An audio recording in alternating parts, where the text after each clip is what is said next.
কাল after office আমাদের একটা দরকারে একটু মুকুন্দপুর আসতে হয়েছিল। দরকারটা তেমন কিছু না, একটা মেডিসিন কিনতে আসা।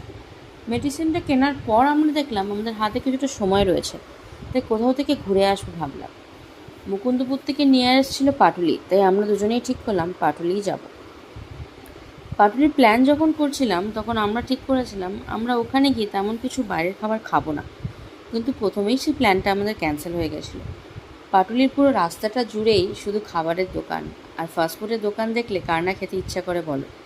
কিন্তু আমাদের উইয়ার্ড হয়ে গেছিলো খাবার ট্রাই করার স্টাইলটা।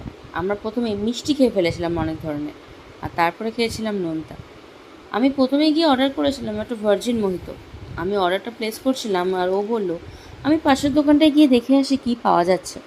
আমি বললাম ঠিক আছে যাও। আমি মোহিতের অর্ডারটা নিয়ে যখন এগোলাম, দেখি ও একটা মিষ্টির দোকানে দাঁড়িয়ে। ও মিষ্টি খেতে খুব ভালোবাসে। গিয়ে দেখলাম অনেক ধরনেরই মিষ্টি রয়েছে, তার মধ্যে থেকে ও দুটো জিনিস ট্রাই করলো। প্রথমে অর্ডার করেছিল একটা শক্তিগড়ের ল্যাংচা আর একটা বেকড সন্দেশ। আমি অনেক মিষ্টির মধ্যে একটা মিষ্টি দেখলাম একটু অদ্ভুত লাগলো, কাঁচা লঙ্কা রসগোল্লা। আমি ওকে বললাম এটা আমি ট্রাই করে দেখবো কেমন খেতে। ল্যাংচা আর সন্দেশের পরে ও একটা রাজভোগও নিয়েছিল, কিন্তু বিশ্বাস করবে না, রসগোল্লাটা খুবই বাজে ছিল। কাঁচা লঙ্কা রসগোল্লা তোমরা যদি ট্রাই করতে চাও অবশ্যই ট্রাই করো, কিন্তু খেতে খুবই বাজে ছিল। ডিসঅ্যাপয়েন্টেড হয়েছিলাম। আর তারপরে এই আহ্লাদে আটখানা দোকানটা থেকে একটা sweet Thai chilli chicken ball আমরা অর্ডার করেছিলাম। দোকানদারের রিকমেন্ডেশন ছিল, বেশ ভালো লেগেছে খেতে।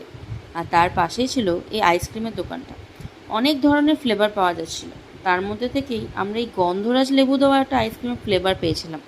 আমি আরও ঠিক করলাম এই আইটেমটাই ট্রাই করব।